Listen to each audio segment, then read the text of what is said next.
la segunda parte de signos y síntomas generales, ¿ya? Hoy toca hablar de fiebre. Cuando sabemos que la temperatura normal,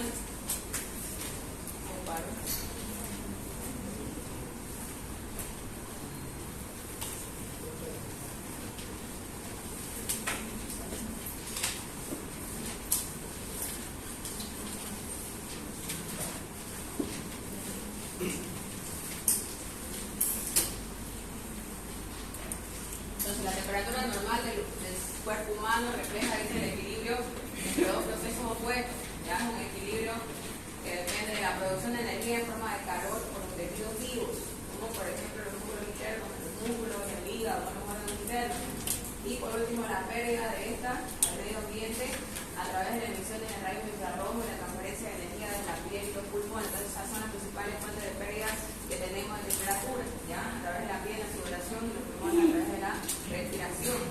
Su regulación con otros aspectos fundamentales de la biología humana comprende la compleja interacción de respuestas autonómicas, endógenas y de comportamiento dirigidas, en este caso por neuronas termosensibles ubicadas en la región preóptica, hipotálamo anterior y las estructuras adyacentes. ¿Ya? Entonces hay centros del sistema nervioso central que regulan el tema de la temperatura. Ya también están las respuestas autonómicas de cada persona tiene diferentes respuestas autonómicas. Endógenas va a depender de la función de las hormonas también y del comportamiento, que es algo único de cada persona, ¿no? Entonces la temperatura corporal central tiene un valor promedio de 37 grados centígrados con variaciones diarias no mayores a 0,6 grados. ¿Ya? Ahí puede variar entre lo que hacemos ejercicio, lo que estamos en reposo, lo que dormimos. En condiciones fisiológicas, cuando la temperatura corporal central se eleva, se produce vasodilatación cutánea y aumento de la sudoración. ¿Ya? Esto como el efecto de perder calor, ¿no? Van a disipar el calor por convección y evaporación respectivamente. Si la temperatura desciende, se aumenta la producción de calor y se atenúa su pérdida por disminución de la sudoración de vasoconstricción, lo que pasa cuando hay clima frío como hoy, ¿no? Sudamos menos y hay peor, si observamos a nivel de piel hay vasoconstricción, ¿no? La piloerección que llamamos cuando hace demasiado frío. Cuando el estrés por fríos intensos, los escalofríos incrementan la producción de calor casi tanto como un ejercicio máximo, ¿no? Entonces por eso es que hay ese movimiento que es con el objetivo de crear calor y compensar el exceso de temperatura corporal central. La red termorreguladora probablemente sea más compleja. Las neuronas de la región preóptica del hipotálamo anterior reciben información de termorreceptores de la piel y de la membrana vertebral. Entonces todo está conectado. En la práctica asistencial se utilizan referencias periféricas de la temperatura corporal central. ¿Ya? La promedio normal en adultos sanos tenemos que medirla en la cavidad bucal, es lo más que lo ideal, dice, pero también vamos a poner unas opciones ahorita, que es de 36,8 con una variación de más o menos 0,4 grados centígrados, ¿ya? Más 0,4 hacia arriba, 0,4 hacia abajo. Existen diferencias en los valores de acuerdo con el territorio anatómico que se emplea en la medición, hay variación, ¿ya?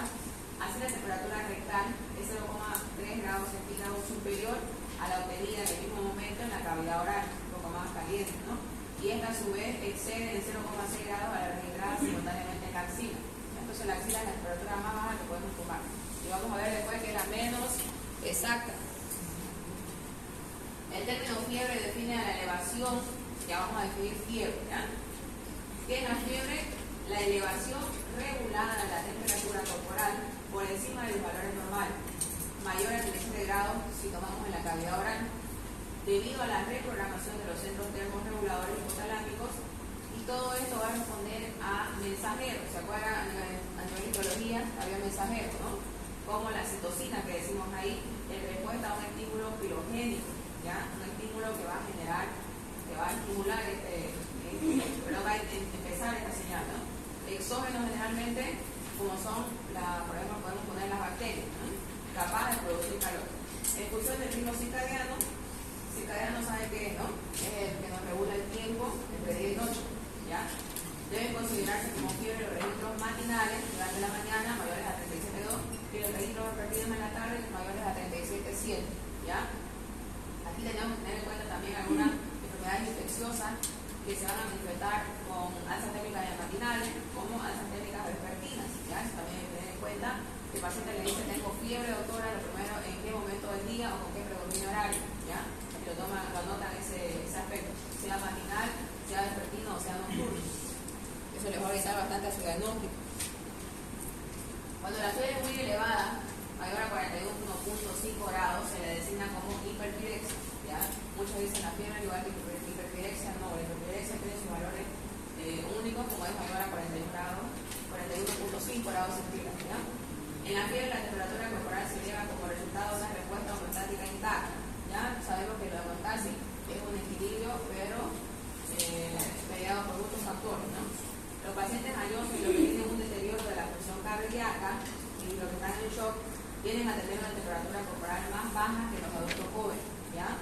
No se van a asustar cuando vean un viejito quizás de 37,8, 36, ¿ya? Entre viejitos, pacientes dicen con deterioro de la función cardíaca, los cardiópatas crónicos, los que han ido a práctica han visto esas cardiovegales de grado 4, ¿no? Que era levanten la mano quienes vieron lo que le mostré en la radiografía. ¿Se acuerdan? Vimos una radiografía con una cardiovegale de grado 4, le dije, ¿no? Se quedaron con su habilidad revisando. Nadie dio una teoría ahora de esa práctica. La radiografía, ¿no se acuerdan? No me acuerdo si fue viernes o miércoles. El martes era una que convencionó. Ah, no, eso no, el miércoles. Nadie está el miércoles en la tarde que fue en la 3 semanas. Mira, se olvidan rápido. Entonces los cardiópatas crónicos o avanzados tienen esa tendencia a la hipotermia, ¿ya? No se puede parecer hipotermia porque es su condición normal, solo que es menor que la que manejamos las personas jóvenes, patología de base, ¿no? Pacientes con shock, igual nos han enseñado, ¿no? Hay signos y síntomas periféricos en shock que ya nos hacen sospechar que podríamos estar metiendo esa patología, ¿no? Como es el llenado capilar prolongado y la temperatura corporal más baja, ¿ya? A una temperatura oral mayor a 37 grados, 37.2 o una temperatura rectal mayor a 37.9, ya debería considerarse fiebre en el león, en el anciano, ¿no? O sea, iba a valer un poco. El término hipotermia define la temperatura corporal central menor a 35 grados, no se olviden de eso. Hay enfermeras que toman 37.5, 35.5, 35.6 y te dicen, doctor, está en hipotermia, ¿ya? Ustedes no saben, los horarios normales le van a creer que se van a asustar. Entonces, tienen que saber, ¿ya? Menor a 35 grados recién decimos hipotermia, ¿ya? Puede ocurrir en forma accidental como consecuencia de una condición de enfermedad, paciente séptico, por ejemplo.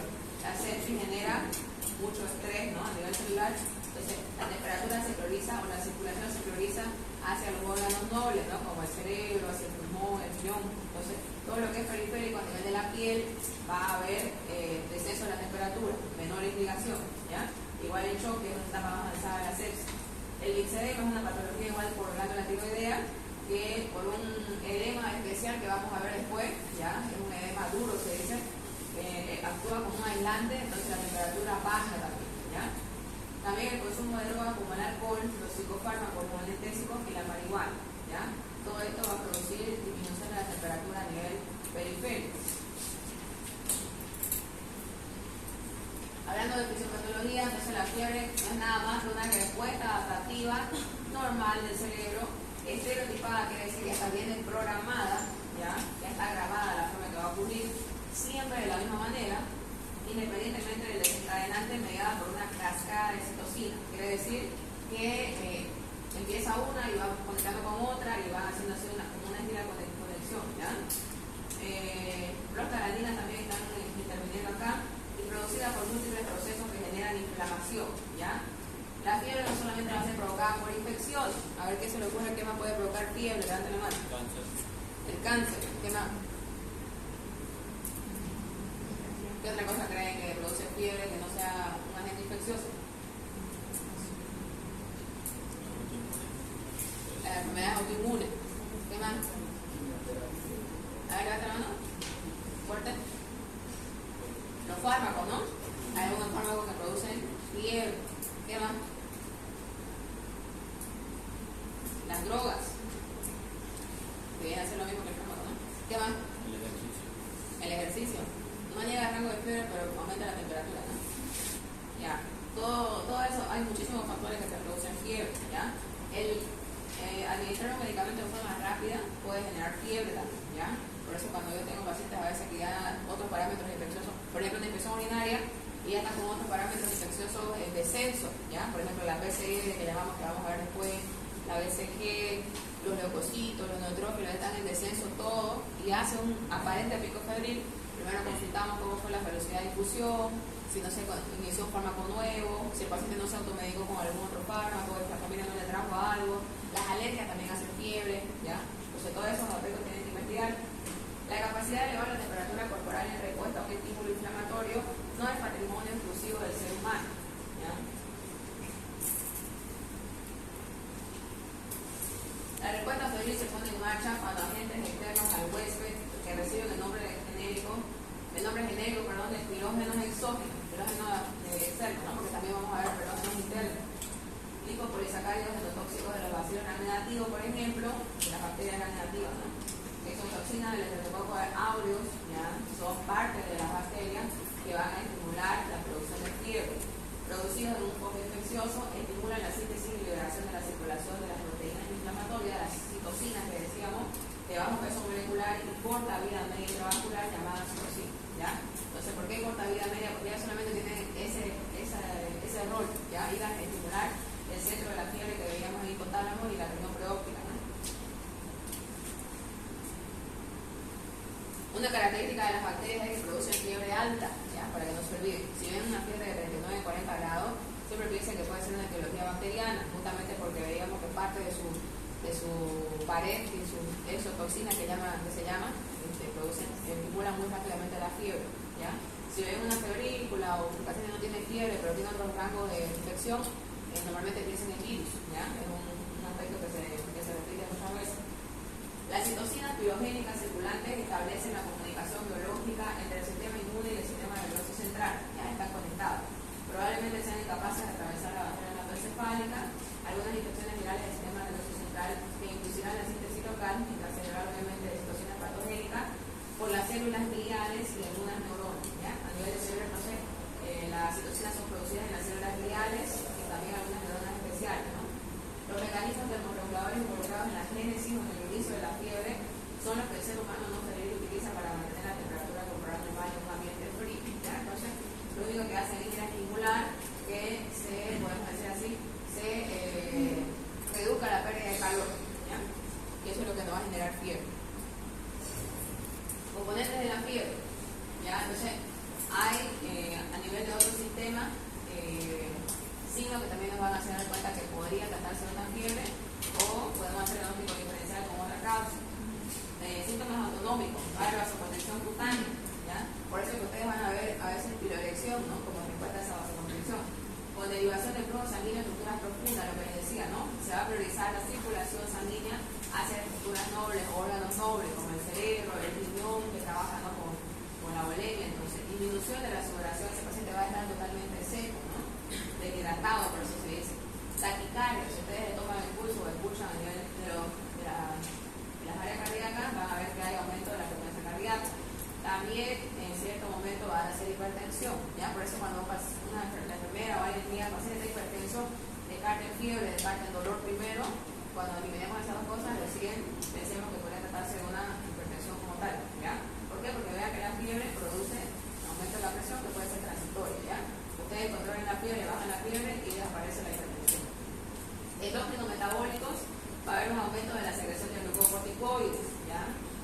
De la hormona somatotropina, de la aldosterona, disminución de la secreción de vasopresina y secreción de proteínas de fase aguda. Esto es lo que les hablaba, ¿ya?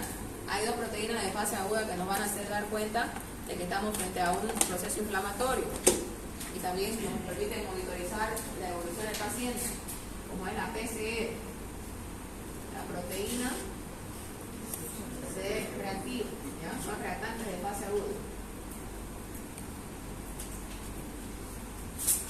Y otro es la BCG, que es la velocidad de eritrosedimentación, ¿no?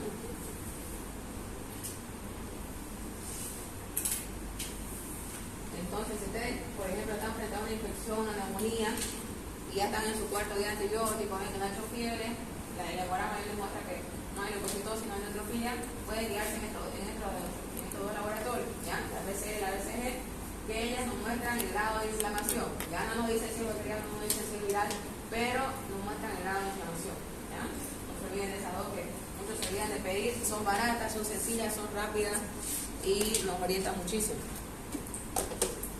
En los viejitos, por ejemplo, los añosos no hacen leucocitosis, ¿ya? Ellos tienen a tener una leucocitosis normal y vemos en las placas una neumonía grave, ¿ya? Entonces, estos parámetros nos sirven en esos casos.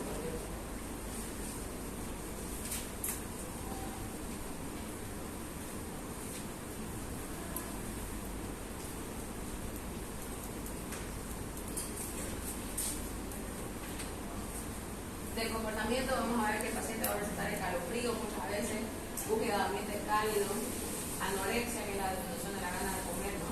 Somnolencia, el paciente con fiebre está todo somnoliento, tirado en la cama, reducción de la actividad física y por último coordinación hipotalámica, ¿no? A nivel del sistema nervioso central. Aquí un esquema donde vemos los biógenos exógenos, ya pueden ser microorganismos, pueden ser toxinas microbianas, reacciones inmunológicas que decían sus compañeros, inflamación, los traumatismos también dan fiebre, así que hay infección, la neoplasia que también dijo algunos. Todo esto va a generar la activación del sistema inmune a través de los monocitos que se transforman en macrófagos, ¿no? También los neutrófilos, algunos linfocitos T, los linfoblastos, células endoteliales, células neoplásicas inmunológicas, van a estimular la síntesis de esta citocina, ¿no? Como la interleuquina 1, interleuquina 1B, 1-alfa, el factor de necrosis tumoral que está interviniendo. La más importante de las interleuquinas a nivel inflamatorio va a ser la interleuquina 6, ¿ya? Después la interleuquina 18 y los interferones. Esto también va a estimular células endoteliales, el órgano vascular de la lámina terminal, dice. También se produce la prostaglandina E2, ¿ya? A nivel cerebral las células gliales hipotalámicas. Aquí aparece el ARP cíclico, ¿se acuerdan que era parte de la generación de energía, ¿no? Entonces también está incluyendo esta parte. Neuronas termorreguladoras hipotalámicas que van a elevar el nivel de termorregulación, ¿ya? Conductas instintivas, ahí se va a ver actividad reducida, el paciente va a tender a abrigarse, preferencia por ambientes cálidos, ¿no? Y como conservación de calor va a haber disminución de la transpiración, la vasoconstricción que hablábamos, y como aumento de la producción de calor, la actividad muscular, escalofríos, aumento de la producción de calor por el hígado también, y todo esto va a llevar a la famosa fiebre. Diagnóstico diferencial. En ocasiones los registros térmicos mayores de 37 grados en la cavidad oral pueden plantear el diagnóstico diferencial entre fiebre e hipertermia, que no son sinónimos, ¿ya? Son cuadros diferentes. La hipertermia es la elevación de la temperatura corporal por encima de los valores normales debido a la producción excesiva de calor, ¿ya? Como el ejercicio intenso prolongado, reacciones adversas al neuroléptico, especialmente los anticonvulsivantes, algunos anestésicos, y la tirotoxicosis, que es una condición grave cuando se produce un hipertiroidismo, ¿ya? Disminución de la disipación de calor por temperatura y humedad ambiental elevada. Esto es lo que pasa cuando, por ejemplo, dicen que hay demasiado calor y se fatigan los deportistas o los niños, ¿no? Es justamente porque tenemos ambientes muy cálidos, ¿no? Temperaturas muy elevadas. Pérdida de la regulación central puede ser por alguna lesión cerebral directa, ¿no? En caso de traumatismo encefalocraniano o accidentes cerebrovasculares, se va a dañar el centro hipotalámico termorregulador por un traumatismo que le decía el famoso TEC, ¿ya? Una hemorragia cerebral a ese nivel también y algún tumor cerebral, ¿ya? Todo eso que dañe lo que es el centro termorregulador del cual estábamos hablando. Normalmente estos pacientes neurológicos hacen fiebres de 41 grados, ¿ya? Y no responden a los antipiréticos. Le ponemos paracetamol, le ponemos ibuprofeno, todo lo que quieran, hasta los centrales, y no responden. Siguen fiebre. ¿Ya? Entonces, por pérdida de la regulación del sistema nervioso central. Es una emergencia la hipertermia, ¿ya? Es potencialmente mortal, en la cual no existe termorregulación hipotalámica ni quirógenos mediadores, y en consecuencia los antipiréticos convencionales no son útiles, lo que les decía, ¿no? Por más que le metamos 3-4 antipiréticos consecutivos, no se controla. ¿Ya? Normalmente lo que hacen ahí es nuevamente entrar al quirófano y tratar de liberar esa zona, ¿no? Si es un tumor, sacarlo, si es una hemorragia, drenarlo, si es un ACV, por ejemplo, aumentar lo que es el flujo sanguíneo a ese nivel, pero ellos no van a controlarse con fármacos. Causa de hipertermia, el ejercicio físico intenso, lo que pasa con los deportistas, ¿no? Con los jugadores que se desmayan en pleno campo, los atletas. El golpe de calor, que es lo que decíamos por climas tropicales elevados, ¿no? Creo que en Brasil había una temperatura de 51 grados centígrados una vez, donde muchas personas perdieron la conciencia, ¿no? por ese nivel de calor. Hipertermia maligna de la anestesia ha pasado muchísimas veces, ¿ya? Por eso es que el anestesiólogo siempre tiene que valorar al paciente antes, ¿no? Él le pregunta sus antecedentes alérgicos, antecedentes quirúrgicos, antecedentes anestésicos y todo lo demás, justamente porque cualquier paciente puede hacer esta reacción a un fármaco anestésico. Síndrome neuroléptico maligno, igual es en respuesta a algún antineurolépico que son los anticonvulsivantes, ¿ya? Es como una reacción adversa a ese fármaco. Hipertermia hormonal, ya un disturbio hormonal. Hipertermia hipotalámica por accidente cerebrovascular, lo que les decía también, ¿no? Cuando hay daño directo en el centro termorregulador. Otro puede ser la deshidratación severa, ¿no? Los niños, por ejemplo, que ellos por un cuadro de diarrea corto se deshidratan bastante y llegan a perder este centro termorregulador también. Uso anticolinérgico, consumo de drogas recreacionales, el alcohol, la anfetamina, la cocaína. Por eso que algunos hacen hasta paro, ¿no? Cardiorrespiratorio, justamente porque alteran esos centros termorreguladores. Ahora vamos a ver los tipos de fiebre. Ya los patrones de fiebre son inespecíficos, en general no permiten orientar el diagnóstico diferencial y no existe un patrón de fiebre que pueda usarse para descartar una causa no infecciosa. ¿Ya? Lo que vamos a hacer simplemente es asemejar. El control de la curva térmica resulta útil, ¿ya? Por eso en las indicaciones médicas nosotros ponemos curva térmica cada 3 horas, ¿ya? Como para que nos den unas 2 mediciones por turno, 2 en la mañana, 2 en la tarde, 2 en la noche, y veamos en qué momento es lo que se eleva la temperatura, ¿ya? Normalmente lo que hacemos es la típica tabla, ¿no? Si alguna vez le toca hacer una curva térmica,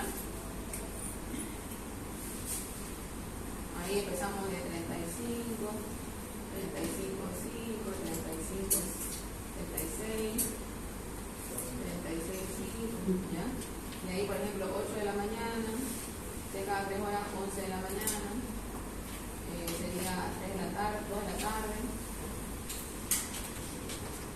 ¿ya? Y ahí vamos graficando, por ejemplo, a las 8 de la mañana estaba en 36,5, entonces ahí está su puntito, ¿no? Y de ahí vemos cómo va mejorando, cómo va subiendo y en qué momento del día se va produciendo la fiebre. ¿Ya? En caso de que les toque hacer prueba técnica de medicina práctica, ya saben hacer.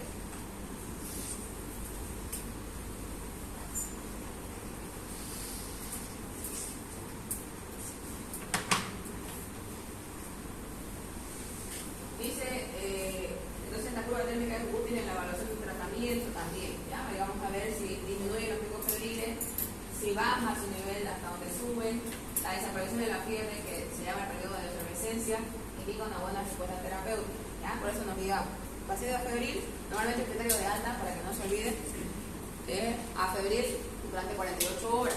¿Ya? Siempre cualquier infección que nos llegue, van a ver, y damos de alta a un paciente cuando ustedes estén en visita, si está febril 48 horas, lo mandamos a su casa con antibiótico oral. ¿Ya? Pero si no tenemos el antibiótico oral, tienen que quedarse nomás a cumplir el endovenoso. ¿Ya? La variación diurna máxima de la fiebre por la mañana, en lugar de por la tarde, invirtiendo el ritmo circadiano, sugiere tuberculosis miliar. ¿Ya? Miren ustedes, si la fiebre dice que se produce más en la mañana, la variación diurna, ¿sí? La variación diurna, si se produce la fiebre durante la mañana, en lugar de la tarde, vamos a sospechar de tuberculosis miliar. ¿Ya? Pero obviamente tenemos que tener imágenes y clínicas, ¿no? Antecedentes epidemiológicos, como se llama tuberculosis. El registro de 2 picos de fiebre en el mismo día se asocia con la enfermedad de Still, por ejemplo, que es característico, puede ser una endocardititis infecciosa de válvulas derechas, puede ser el gonococo, y son las endémicas, el canazal, pero esto es en África más que todo, ¿no? Son solamente datos que nos ponen el libro para darnos cuenta, pero ya vamos a ver después que avancemos, en la tarde hay un montón de enfermedades igual que vamos a sospechar. Ahora empezamos con un tipo de fiebre, la fiebre intermitente, éctica o séptica, se caracteriza por elevaciones térmicas que retornan a los valores normales durante cada día de fiebre. Normalmente lo vemos típico de infecciones bacterianas, la tuberculosis biliar y los linfomas. ¿Ya? Los linfomas entran en los cánceres que decía su compañero, por ejemplo. ¿Ya? Es una causa no infecciosa de fiebre. Entonces, es aquella fiebre, dice, que vuelve a los valores normales de la temperatura. ¿Ya? Ahí vemos entonces, aquí hay pico febril de 38, ha vuelto al valor normal de 36,2 más o menos, ha subido a 39 y así, ¿no? Va bajando, pero aparece un nuevo pico febril. Hizo fiebre en el día 0, en el día 2, en el día 4 y en el día 6, ¿no? Entonces es una fiebre intermitente, típico de infecciones bacterianas. Fiebre continua o sostenida, no presenta variaciones mayores de 0,6 grados centígrados, ¿ya? Llega al rango de fiebre, quiere decir que oscila la temperatura ahí de fiebre, pero no baja, a los valores normales. Fiebre remitente es igual parecida, no baja a valores normales durante cada día de fiebre. Haríamos esa fiebre remitente que decíamos, de 36 sube a 39, sube a 40, baja a 38,5 y se mantiene ahí oscilando, pero nunca baja a 36, que era la temperatura normal de 37 y 36, ¿no? Esos pacientes preocupan, por ejemplo, porque todo el tiempo están febriles. La fiebre periódica aparece con intervalos fijos y predecibles, por ejemplo, la neutropenia psíquica. Intervalos fijos quiere decir que sabemos hasta cuánto va a subir, y predecible en qué momento, ¿no? Fiebre recurrente es la que reaparece después de 1 o más días de apirexia o temperatura normal. Va a pasar que algunos pacientes van a estar un día sin fiebre, no lo vamos bien, no decimos vaya el tratamiento bien, pero el segundo día nuevamente leve. Puede tener un patrón intermitente, continuo o remitente, por ejemplo, la fiebre dromedario. Es muy característica la fiebre dromedario, como la joroba de un dromedario. De 36 viene para subir a 38, 39, ahí se mantiene, miren, 3-4 días arriba de 39. Imagínense la preocupación para el médico de tener esos valores, ¿no? O sea, ahí nuevamente va bajando, se mantiene, miren, a subir unos 2-3 días y nuevamente sube y se mantiene, ¿no? Entonces hace como la joroba de un dromedario. Esta fiebre, perdón, anterior. Está bien. Esta fiebre cuartana, dice, recurrente con picos febriles en intervalos de 72 horas en coincidencia con la modulación del bisonte en un paciente con paludismo. Paludismo, malaria, ¿se acuerdan, no? En parasitología, dice que es una fiebre recurrente con picos febriles en intervalos de 72 horas. Entonces, hace fiebre, viene en el día 1, el día 2 y 3 está sin fiebre, y al tercer día nuevamente sube. Ya por eso es importantísimo hacer la curva térmica, ¿no? Para ver el comportamiento. Entonces, eso nos hace pensar y que hay que sospechar el antecedente epidemiológico, el antecedente de viaje, todo lo que aprendieron en parasitología, ¿no? ¿Qué más aprendieron de malaria para preguntar a ver? ¿Quién nos puede ilustrar un poquito en esa parte? ¿Se acuerdan? ¿Cómo era la fiebre de malaria? Sería 3 fases, ¿no? Fiebre, escalofríos, sudoración. Ya. ¿Qué hay que preguntar de antecedentes? ¿Pacientes de dónde normalmente viven estos pacientes? ¿O dónde moran? ¿Qué tipo de zona? Zonas tropicales, ¿qué más? No hay mucho monte, ¿no? Selva. Oliveña y Pano, por ejemplo, ¿no? Que son típicos. Todos los pacientes que yo he visto normalmente viven en esa región, ¿ya? Pero también se ha visto ya casos acá en la ciudad. Pero es por migración, ¿no? Fiebre del este. Una de las formas más difundidas de fiebre recurrente es la fiebre de Bell-Pacing, ¿no? Consiste en periodos febriles de 4 o 5 días que alternan con periodos febriles de la misma duración y se repiten en forma regular durante varios meses. Si bien no ha medido su sensibilidad y especificidad para el diagnóstico del linfoma, en un enfermo con fiebre prolongada, inexplicada, en que la evaluación inicial de las infecciones es característica del linfoma de Hodgkin, ¿ya? Este linfoma de Hodgkin nunca debemos olvidarlo, ¿ya? Porque se marcara con una infección simple, se marcara con un ganglio, por ejemplo, ¿ya? Ustedes palpan un ganglio y dicen, escucha, puede ser una infección, porque normalmente cuando sale un ganglio es porque hay una infección cercana, ¿no? Entonces, uno interroga al paciente y le dice, sí, tiene una faringomegalitis, ¿no? Si palpamos un ganglio submandibular, por ejemplo.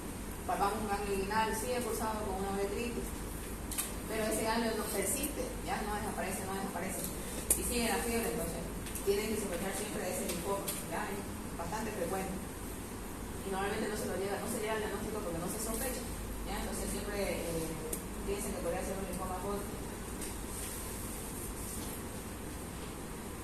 Un pico febril aislado, nos ha pasado, ¿ya? El paciente entra por una insuficiencia cardíaca, una hepatopatía crónica descompensada, le hacemos todos los estudios, comenzamos la parte de la patología de base y pum, nos hace un pico febril, ¿ya?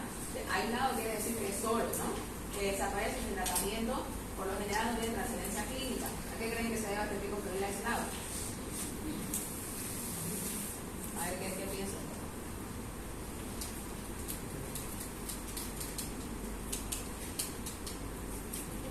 A todas las causas que dijimos, pues no ven. Puede ser por fármaco, puede ser por deshidratación, quizás lo secamos mucho ese paciente. ¿Qué más? Secamos quiere decir que le sacamos mucho líquido, ¿no? En caso de hepatopatía, por ejemplo, le hacemos paracentesis, le sacamos líquido, le metemos diuréticos, lo deshinchamos, le disminuimos los edemas periféricos, pero podemos también llevarlo a la deshidratación, ¿no? y eso no puede dar un pico febril aislado. Un fármaco, ¿ya? Quizás ese paciente está con algún daño renal, lo vamos al nefrólogo, el nefrólogo indica algún nuevo nefroprotector, pero el paciente ha sido una reacción alérgica a ese fármaco y hace un pico febril aislado, ¿ya? Entonces siempre piensen en todas las otras posibilidades de fiebre, no siempre son las infecciones. Etiología. La fiebre es una manifestación característica de la mayoría de las enfermedades infecciosas y en algunas situaciones indica que el enfermo padece una emergencia médica. En el paciente inmunocompetente, la mayoría de las veces una de las manifestaciones de una enfermedad infecciosa. Ya pacientes jóvenes, psicopatología de base, que se alimenta bien y todo, siempre lo primero es infección. ¿Ya? Como infecciones de las vías aéreas superiores, lo más común, ¿no? El resfrío, la gripe, la faringoamigdalitis, infecciones de piel, siempre revisen en los videitos, por ejemplo, revisen de toda la piel porque ellos a veces tienen una lesión y lo pasan desapercibido, ¿no? Porque como están con alteración cognitiva, están con somnolencia, no se acuerdan. Algunas veces hasta en la cadera hemos pillado, ¿no? Absceso, el famoso curchichi que se llama, ya ellos no se dan cuenta porque no tanto, ¿qué les puedo decir? Con cosas disminuidas, ¿no? Entonces revisen en la piel, parte blanda, ¿no? Palpen siempre todo. De las vías urinarias, siempre pregunten cuántas veces se levantan a orinar en la noche, para orinar tiene molestia, le abre, le pica. Neumonía, obviamente nos vamos a dar cuenta por el estado general, ¿no? Que produce bastante clínica. La medición de la temperatura corporal se realiza de manera sistemática. Ya vamos a entrar en la semiología, ¿no? ¿Cómo vamos a investigar fiebre? En cada día de actividad médica. Entonces, sabemos que la temperatura es un signo vital, ¿no? Entonces yo siempre les fijo que todas las historias clínicas o los pacientes que pasamos visitan tengan su temperatura, ¿ya? Lo que yo siempre les recomiendo es que lleven su termómetro de mercurio, ¿ya? ¿Por qué? Porque los otros tienen una cierta variación que nos hace confundir, ¿ya? O cuando está acabando la pila a veces marcan fiebre y no hay nada, ¿no? Entonces siempre el mercurio, yo sé que a veces tarda más, es un poquito más estresante todo esperar, pero no, ¿ya? Tenemos que darnos como se dice, el detalle. Sin embargo, se desconoce el origen de la práctica de medir la temperatura corporal como signo para evaluar el estado de salud de los individuos. Ya antiguamente se decía eso, ¿no? La manifestación cardinal de la fiebre es la elevación de la temperatura corporal normal entre 1 a 4 grados centígrados. Para detectar la fiebre se pueden realizar las mediciones de la temperatura en la cavidad bucal, el conducto auditivo externo, en la axila y en el recto. Tenemos esos 4 lugares. De todos estos registros, el menos fidedigno justamente el que nosotros hacemos, ¿no? De la axila. Por pudor, por facilidad, ¿no? Lo hacemos ahí. La percepción de la fiebre varía notablemente entre los individuos. Los pacientes febriles pueden tener síntomas sistémicos como quebrantamiento del estado general, que llega tirado, ¿no? Debilidad, no está comiendo bien, le duelen los nudos, dicen ellos, las artralgias, las mialgias, dolores musculares producidos por los niveles periféricos elevados de la prostaglandina de 2 con la citocina, ¿no? Cefalea, digamos, manifiesta bastante cefalea, pacientes febriles, fotofobia, no pueden ni ver a veces, y dolor al mover los ojos. Por ejemplo, el dolor escopular, ¿se acuerdan de qué patología era típico? Algunos toleran muy bien la fiebre, ya hay pacientes que van a llegar con 38 y van a estar caminando y no van a tener mucha clínica, ¿no? En cambio, otros con los mismos registros térmicos se van a sentir muy enfermos. Entonces, todo va a depender también de la percepción individual. El comienzo abrupto de la fiebre con escalofríos es común en algunas infecciones bacterianas con bacteremia, como la neumonía, la infección urinaria y la colangitis. Ya estas enfermedades, al ser graves, cursan con bacteremia, quiere decir salida de las bacterias hacia el torrente sanguíneo, ¿no? Entonces, justamente en ese pico es donde se produce la fiebre más elevada y más aparatosa, decimos nosotros, porque da más clínica, calofrío, claramente del estado general, cefalea y todo lo que hablamos, ¿no? No obstante, puede haber escalofríos en algunas infecciones virales como la gripe y la fiebre paraclásica del linfoma. Entonces, los escalofríos tampoco es sinónimo de bacteriano, ¿no? También se producen en este tipo de cuadros. ¿Ya? Pero, por ejemplo, lo que hacemos cuando no tenemos algún diagnóstico y sospechamos de malaria, por ejemplo, pedimos un hemocultivo, una muestra sanguínea, el pico febril, ¿ya? Porque tenemos posibilidades de aislar el agente biológico en ese periodo, ¿ya? Porque hay liberación de bacterias a la sangre durante la fiebre. Fiebre de origen desconocido, otro cuadro al cual nos enfrentamos muchas veces. Ya va a haber estrés a estos cuadros. A veces desconcierta, decimos así, porque no se encuentra la causa, ¿ya? En 1961, Peter Dorff dice Diviso definieron la fiebre de origen desconocido como una situación de enfermedad febril. Tiene que cumplir estos cuadros, ¿ya? Muchos médicos a veces se cansan rápido de buscar y dicen, hay una fiebre de origen desconocido, pero tienen que cumplir estos tres parámetros, ¿ya? La duración debe ser por lo menos 3 semanas, ¿ya? No es que una semana entró, no le encontramos causa y y ya decimos una foto. No, ya tiene que durar 3 semanas esa fiebre. Una temperatura mayor o igual a 38,3 en por lo menos 3 ocasiones, ya tiene que llegar hasta ese rango. La imposibilidad de lograr un diagnóstico etiológico, si no encontramos causa, después de una semana de evaluación con el paciente internado. Tampoco vamos a explicar todo en un paciente que solamente va a la consulta una vez a la semana, ya. Tenemos que internar a ese paciente, tenemos que descartar las causas comunes, las que tenemos a mano, que son las infecciosas, los fármacos, investigar todo eso que dijimos, alergia, ¿no? Y después, obviamente, los CA que dijo su compañero, el cáncer, ¿ya? Y después de una semana, si todo nos sale negativo, recién podemos decir que estamos frente a este cuadro.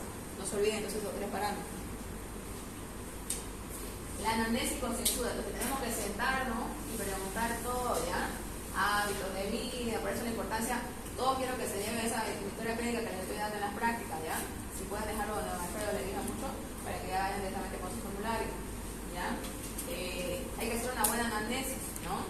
Preguntarle dónde trabaja, con quién vive, qué enfermedades, qué enfermos ha tenido contacto, si ha viajado, todo lo que puedan investigar, ¿no?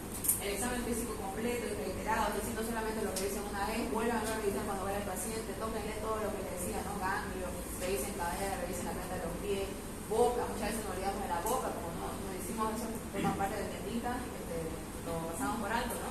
Pero muchas veces hemos visto que la fiebre tiene causa, por ejemplo, de un acceso periodontal, una periodontitis, ¿no? Entonces siempre revisen boca. La investigación profunda de cualquier pista diagnóstica representa las herramientas más productivas para el diagnóstico de la foto, ¿ya? Las etiologías más frecuentes pueden agruparse en 4 categorías con distinta incidencia. Las infecciones están entre el 30 y 40% de las causas. Puede ser, por ejemplo, infecciones demasiado raras que no tenemos las herramientas diagnósticas, ¿ya? En segundo lugar están las neoplasias, en el 20 al 30%. Esto es uno de los más comunes en la práctica médica, las famosas neoplasias, ¿ya?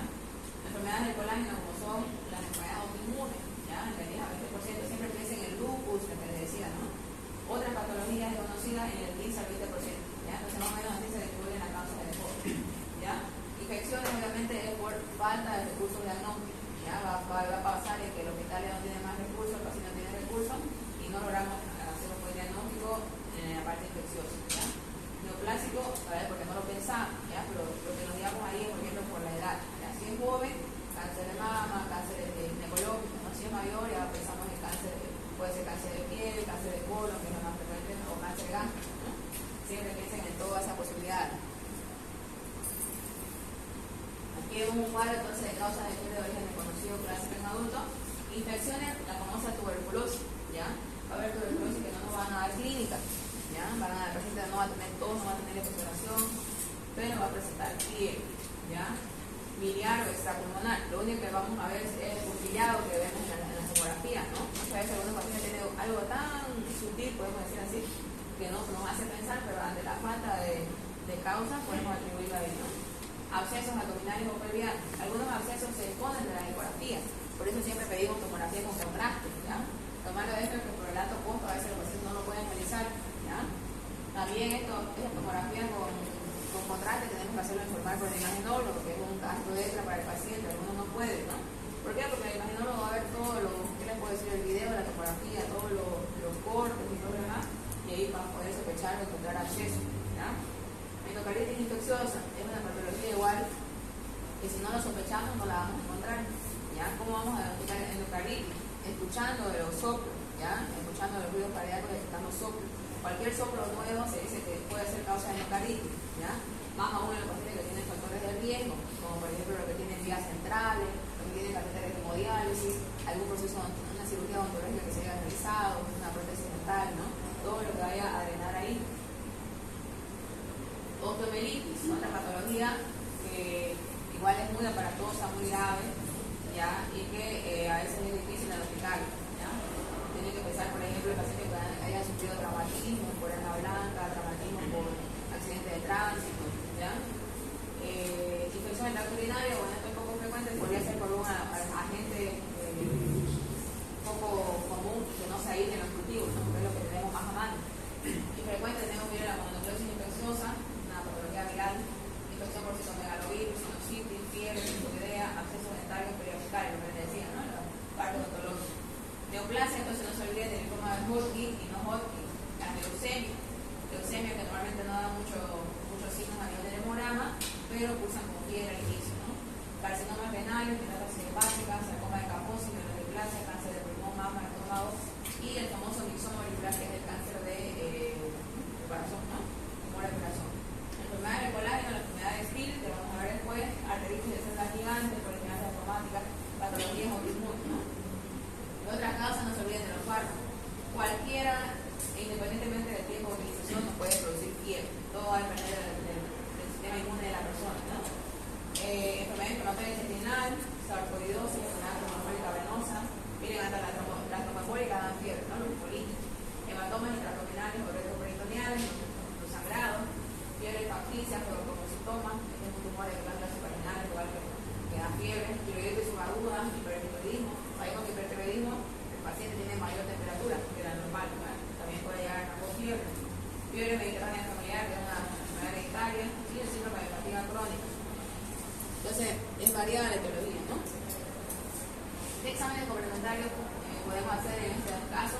Hemograma completo con recuento y fórmula de leucocitos, recuento de plaquetas, a veces que nuevamente aparece, ¿no? La eritrosedimentación, un hepatograma incluyendo el LDH, que es una enzima de destrucción celular, la gamma glutamina repetirasa, que también es un marcador de daño hepático, de los hepatocitos, una orina completa para tratar infección urinaria, radiografía de tórax, lo que hacemos normalmente, ¿no? Hemocultivo, el factor antinuclear ante el lupus, ya se eleva bastante, porque otro factoreo, el tema del virus, hematoidea, una PPD que ya no está muy utilizada actualmente, no tenemos otras más actualizadas para la tuberculosis, serología para VIH, siempre piensen en VIH también, una patología que olvidamos, estudio por imágenes del abdomen como ecografía, preferentemente ecografía con contraste, lo que les decía, ¿no? Está con contraste tanto oral como luminoso, vamos a dibujar todos los órganos y vamos a detectar abscesos, ¿no? Pasamos a otro síntoma, la disnea.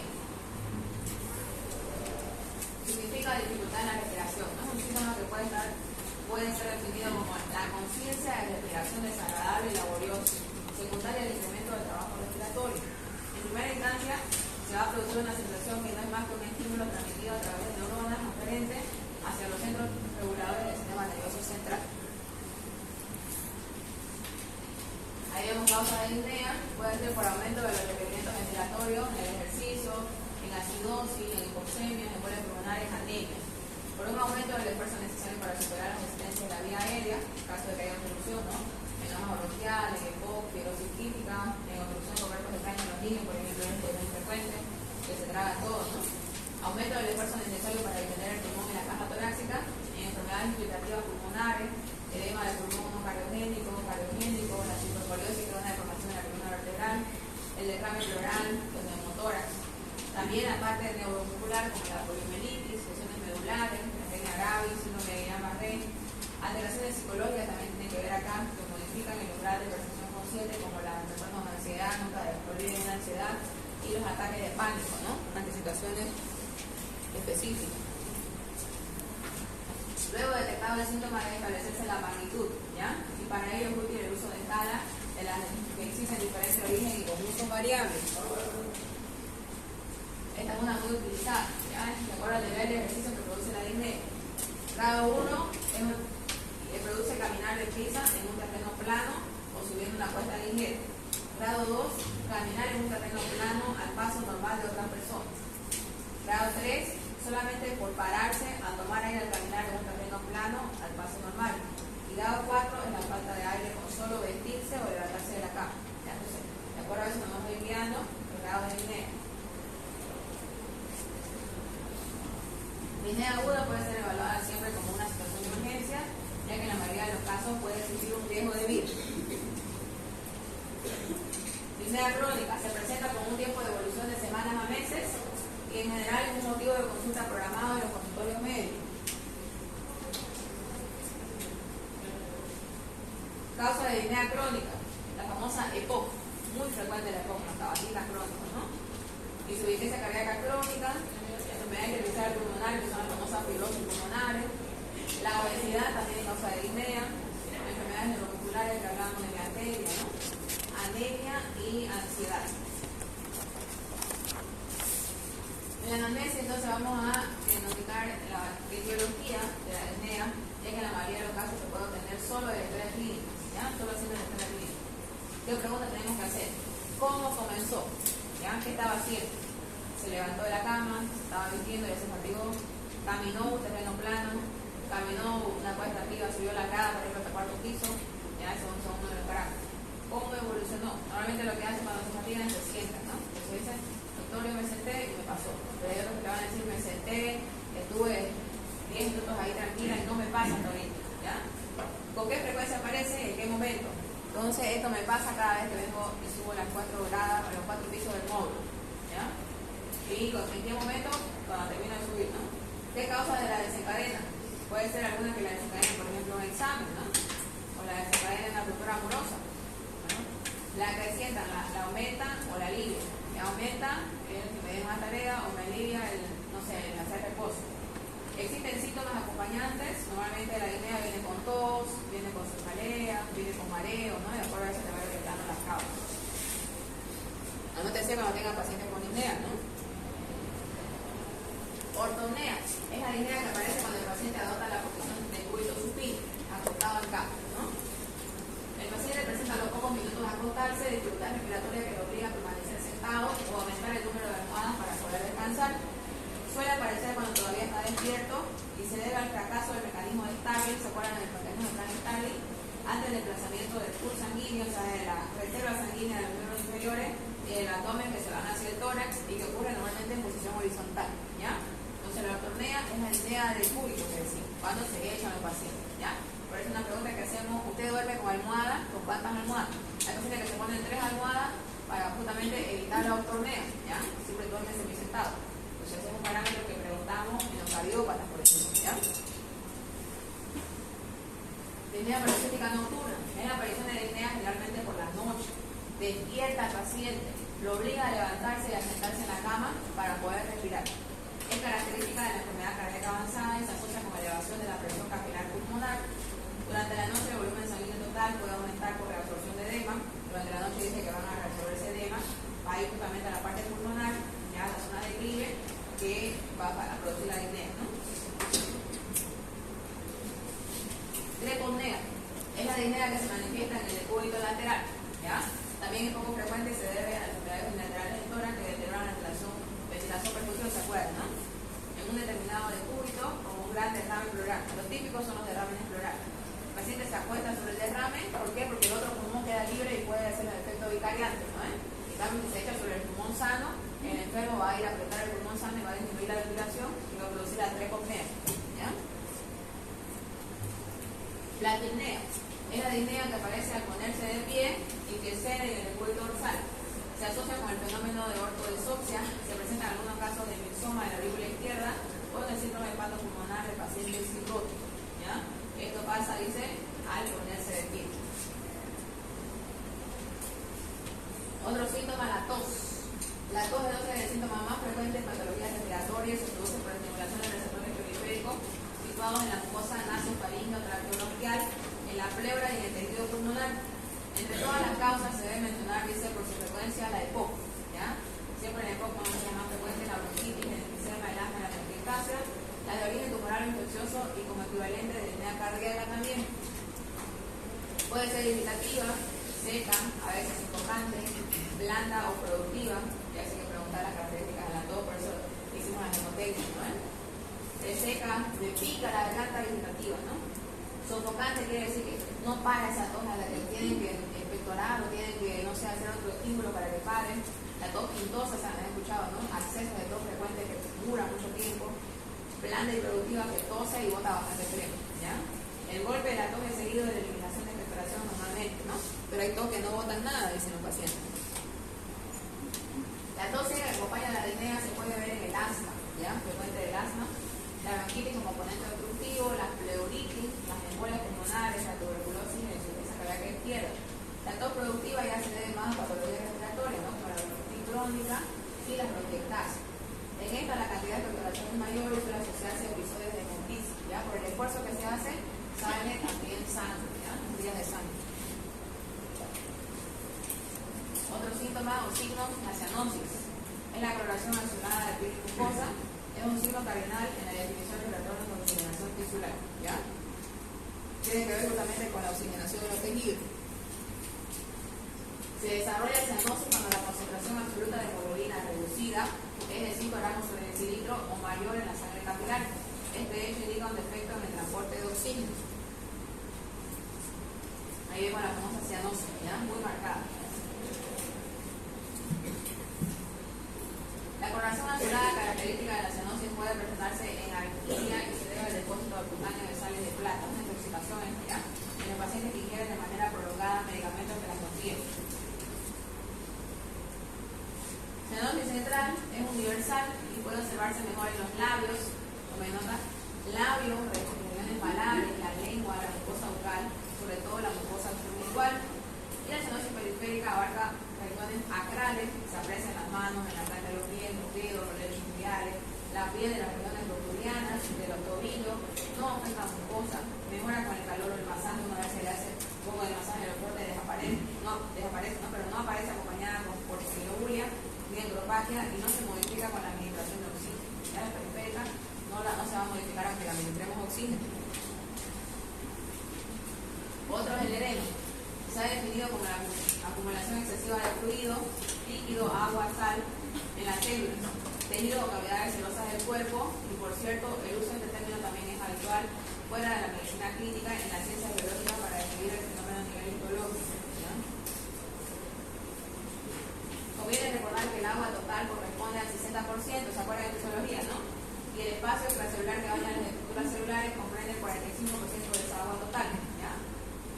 Dentro de este espacio, el volumen plasmático y el espacio intersticial constituyen el espacio extracelular activo, donde ambos compartimientos separados solo por la membrana capilar intercambian agua, electrolitos y demás solutos. Es un intercambio constante entre el espacio extra y intra, ¿no?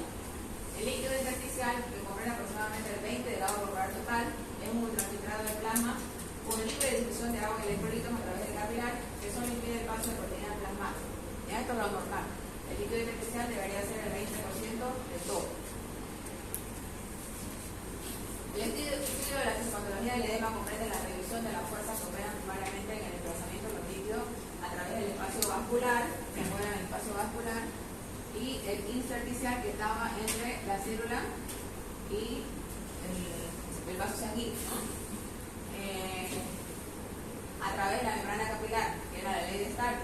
Asimismo, el compromiso principal del espacio intersticial en el edema generalizado proviene secundariamente de la participación de los mecanismos que regulan el metabolismo del sodio. Está implicado siempre el sodio, ¿no? Donde hay sodio hay agua. Y el agua por su relación con la homeostasis y la fase líquida del organismo. La ley de Starling decía del intercambio capilar intersticial, el fluido se expresa a través de las siguientes formas. ¿No se acuerdan de fisiología? Donde cara, coeficiente de permeabilidad capilar, estaba indicada la presión hidrostática, la presión oncótica, la presión hidrostática intersticial, la presión oncótica plasmática y el flujo linfático. También la linfa tiene que ver acá, ¿no? Van a ver edemas puros, que son los edemas linfáticos también, ¿ya? Entonces, esto es un repaso solamente para que se acuerden. La virtud principal de esta fórmula es agrupar las fuerzas que tienen a desplazar el líquido fuera de los vasos sanguíneos capilares frente a las que tienen a resistir. ¿Se acuerdan? Había la presión hidrostática y la presión oncótica, ¿no? La presión hidrostática era la que permitía la salida de sangre, por decirlo, del líquido hacia el espacio extravascular o intersticial, y la presión oncótica es la que mantenía el líquido en el espacio intravascular, ¿no ven? Entonces, eso es lo que vamos a tener de variación en edema. Ahí está. La presión hidrostática entonces es aquella que va a permitir la salida del líquido del espacio intravascular al área intersticial. Y la presión oncótica, la presión tisular y la presión hidrostática está aquí. Y la oncótica es la que permitía que el líquido se mantenga en el espacio intravascular. ¿Ya? No se olviden de eso nunca. ¿Y dónde va a pasar entonces el edema? Justamente acá, ¿no? En la oncótica. Esta presión oncótica va a fallar, va a disminuir y va a permitir la salida de líquido hacia el espacio intersticial. Vamos a ver por qué situaciones, ¿no? Puede ser por una desnutrición, puede ser por una hemorragia aguda, y va a producir justamente por este signo que es el signo de Godet, ¿no? Hace una presión digital, deja unos cuantos segundos y le va a quedar la huella, ¿no? Típico de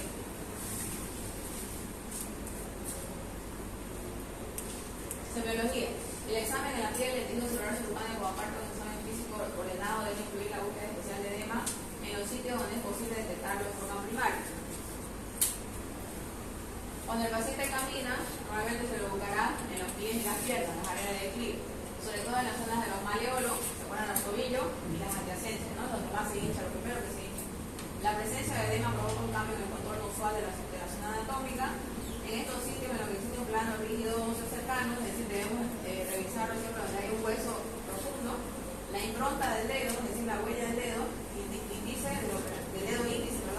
del operador aplicado con cierta presión sobre la superficie cutánea durante unos segundos, permitirá reconocer al retirarlo la existencia de una depresión, que es el signo de la fobia o el signo de Godet, que persistirá durante algún tiempo y que indica la existencia de edema. ¿Ya?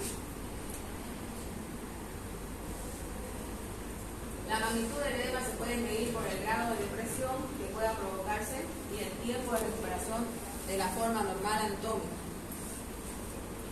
Diagnóstico diferencial entonces del edema. Hay edema asimétrico como el caso de cardiópata, el hepático, insuficiencia venosa crónica, los renales, la desnutrición, el aminoneurótico y los cíclicos. Y edemas asimétricos unilaterales como la trombosis venosa profunda que veíamos en ese paciente internado ahorita, ¿no? Los traumáticos, los inflamatorios, el linfedema, la vasculitis, la necrosis hepática refleja. Todos estos son de un solo lado. Lo más común que tenemos es la trombosis venosa profunda, ¿ya? Linfedema puede considerarse una forma especial de edema en la que los vasos linfáticos no drenan el exceso de proteína que pasa normalmente al intersticio. Su carácter crónico, eso es lo malo de esto, que dura mucho tiempo, y su alto contenido proteico favorece la proliferación fibroelástica, que lo torna duro, poco elástico, no deja fobia o Godet ante la presión vital. Eso es el diagnóstico diferencial de los linfedemas. Hay algo paciente con linfedema donde le han querido hacer, ¿no? una presión y no hay la señal. Tiene la famosa elefantiasis, se llama esto, ¿ya? Una parasitosis que debía probar la internación, que pasaban con algunos de mis compañeros. Es un edema crónico, dura demasiado tiempo. Ustedes le ven a este paciente cuánto tiempo está así, le va a decir años, ¿ya? Y ustedes intentan hacer la fobia, no tienen, la piel es muy dura, seca, ¿ya? Entonces, está cargado de proteína en este dedo, no solamente agua. Otro, la ictericia, tenemos un poquito de tiempo todavía. Se denomina ictericia la coloración amarilla de piel mucosas por aumento de la concentración de bilirrubina sanguínea. Es una de las alteraciones de la coloración de la piel de mayor significado. Su presencia asegura la existencia de una situación mórbida, entonces siempre es patológica, ¿no? La concentración normal de bilirrubina sérica varía entre 0,3 y 1. Cuando supera los 2 miligramos de cilindro se exterioriza. ¿Saben los valores normales de la bilirrubina?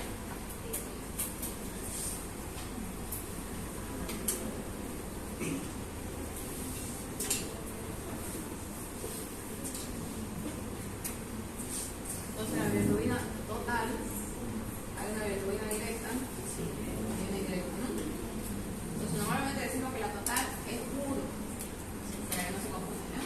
Bilirrubina directa es 0,2 y la indirecta es 0,8, ¿ya? Siempre hay tendencia más de la bilirrubina indirecta. Y ahí vamos a ver que de acuerdo a la que se eleve nos va la etiología de la causa, ¿ya? Por ejemplo, si se eleva la directa, vamos a decir causas poshepáticas o hepáticas, ¿no? ¿Se acuerdan de esa parte de la fisiología? Si vamos acá al hígado, que digamos que la bilirrubina directa esté en 1 y la indirecta se mantenga en 0,8, esto nos da 1,8, ¿no? Más o menos la bilirrubina total. Entonces, aquí nos está mostrando que es la directa la que se está elevando, entonces puede ser un proceso a nivel hepático o post-hepático, ¿ya? Puede ser un lito, por ejemplo, por acá, una colangritis, una colelitiasis, ¿no? Si estoy escribiendo ahí el vacinete, entonces provoca elevación de la bilirrubina directa. Pero si se eleva la indirecta, decimos que es prehepático, ¿no? Digamos que ahí está 0,8 y aquí lo tenemos a 1,5. Entonces es algo que está pasando antes de llegar al hígado, ¿no?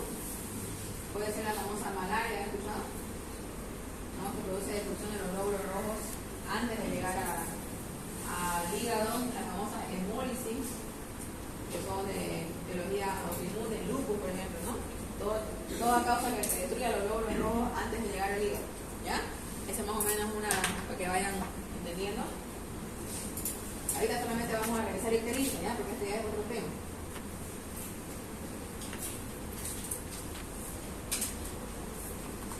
entiende, chicos, esto? O alguien quiere que lo repita.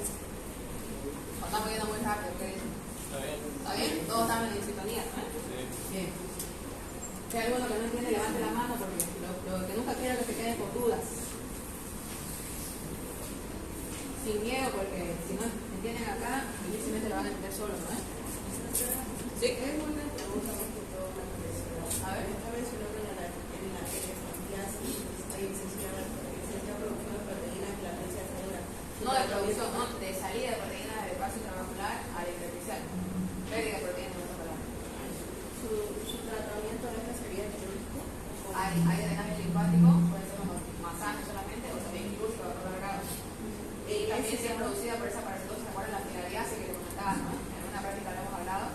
Hay un tratamiento específico para filaria, ¿no? Ya ahora parasitología, ¿no? ¿Se acuerdan del tratamiento para filariasis?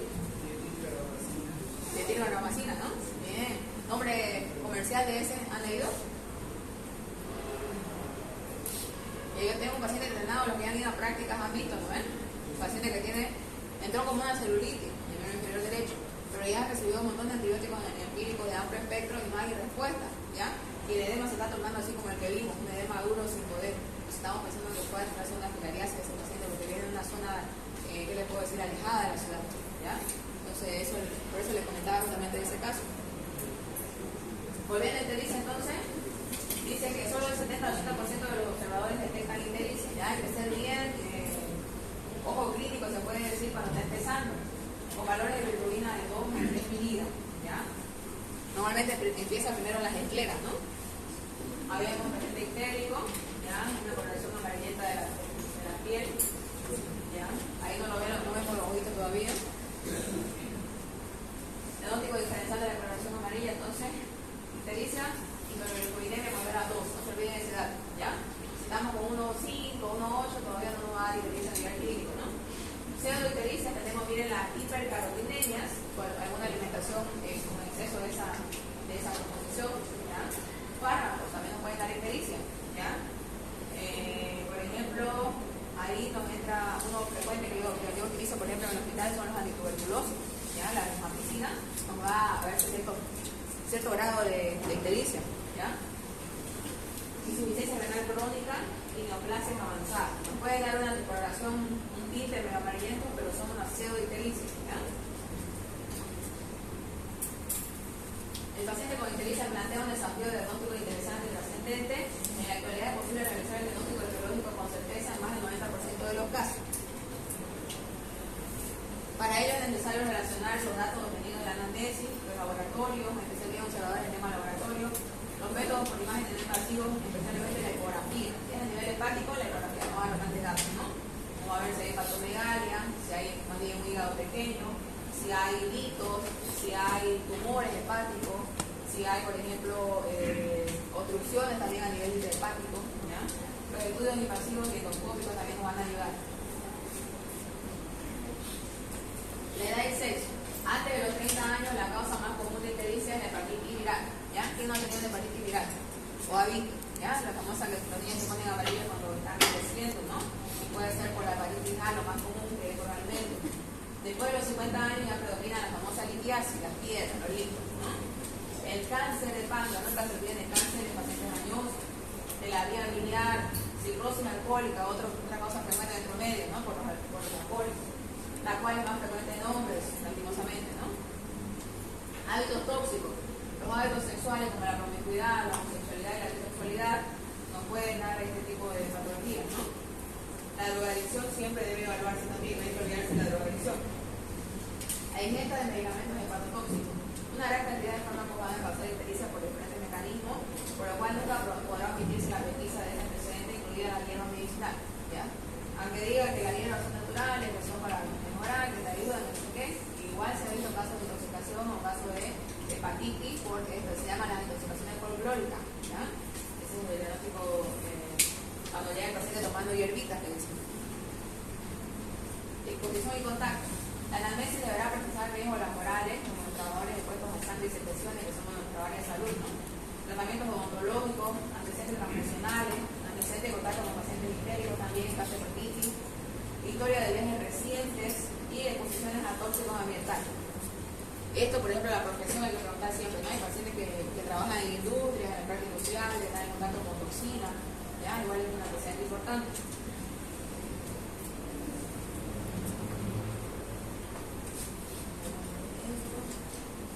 La forma de comienzo, el comienzo brusco de la ictericia característico de las hepatitis virales, la inducida por droga y la litiasis poliedociana, cuando el hito entra a colédoco, ¿no? Presencia de fiebre de escalofríos, no más ya oriental, a una hepatitis viral, hepatitis tóxica, al hígado de sepsis, que se llama también, ¿no? Prurito, si bien ictericia con prurito es un síntoma del síndrome de colestasis intrahepática y extrahepática, puede ser universal o predominar en la palma y en las placas. Todo esto a nivel hepático solamente, ¿ya? En el examen físico, el estado general. Los pacientes con ictericia obstructiva dan habitualmente la impresión de estar más histéricos que enfermos, a diferencia de los que padecen enfermedad hepatocelular con ictericias moderadas o leves, muestran mayor compromiso del estado mineral. A nivel de piel vamos a ver signos de rascado, en los casos de coléstasis. Otros signos característicos deben buscarse en la piel, por ejemplo, la telangiectasia, araniformes, los famosos espágueles, el eritema palmar también es patópata. La distribución femenina del vello pubiano, si vemos vello pubiano en varones de patópata, porque se va a distribuir de forma femenina, y la circulación colateral en el abdomen, ¿ya? Astenia, ya casi terminamos, ¿ya? El cansancio es una molestia que se refiere más a menudo como motivo de consulta o como parte integrante de un cuadro más complejo. Ante estos casos, el primer problema que debe resolver el médico es interpretar con precisión lo que el paciente refiere y así orientar su estado. El diccionario de la Real Academia Nacional de Medicina define el cansancio como la disminución de la fuerza o de la resistencia física o mental como consecuencia de un esfuerzo, de un trabajo o de una tensión intensa o prolongada, por lo general acompañada de una sensación de malestar. Fatiga es como segunda sección de la rama de la Real Academia que veíamos, la disminución de la capacidad funcional de un nervio, de un órgano o de un aparato del organismo como consecuencia de una excesiva actividad previa. En la astenia vamos a enseñar tres componentes como la lasitud, que es el desfallecimiento, la falta de vigor que va a requerir el paciente, debilidad generalizada, que es la situación anticipada de dificultad para iniciar o mantener una actividad, fatiga mental, caracterizada por alteración de la concentración, es gente que no pueden concentrarse, pierden la memoria, tienden a llorar, ya, de forma precoz, o podría observarse normalmente después de un esfuerzo mental sostenido y prolongado. Ahí vemos etiología de la astenia, puede haber entidades orgánicas, una patología demostrable, como la valvulopatía, insuficiencia cardíaca, enfermedades neoplásicas, enfermedades infecciosas de la tuberculosis muy característica de la astenia, por ejemplo, la sepsis, la virosis crónica, la parasitosis crónica, enfermedades inflamatorias muy infecciosas como las neumopatías, muy frecuentes, las enfermedades autoinmunes, enfermedades metabólicas de hipo o hipertiroidismo, con esta causa también, diabetes mellitus, otra causa muy frecuente, enfermedades neurológicas como la esclerosis múltiple, trastornos del sueño, ¿no? Pacientes que no pueden conciliar el sueño, todo el día viven con fatiga o con astenia, ¿no? Enfermedades neurológicas, la vimos, enfermedades psiquiátricas como los síndromes depresivos, ¿no? Pacientes depresivos siempre andan sin ganas de hacer nada, los ansiosos, la neurastenia, trastornos psicosociales como la sobreexigencia psicológica y social que pasan a algunos pacientes, ¿no? Problemas familiares, y tenemos también entidades idiopáticas. Hay un esquema para ver diagnóstico presuntivo positivo, puede haber enfermedad orgánica o psíquica, si es una ausencia de diagnóstico presuntivo, descartar primero enfermedades con tratamiento efectivo como neoplasias o infecciones, ante la ausencia regular periódicamente y por último cuando no se encuentra nada, la astenia crónica idiopática se lo cataloga, ¿no? Ahí vemos características descriptivas de la astenia orgánica y funcional, ¿ya? Esto no es tan importante, ¿no? Porque es más que todo para psiquiatría. Y ahí terminamos, chicos, ¿ya? Definamos un poquito lo de las prácticas, lo que les faltaba cambiarse en última oportunidad.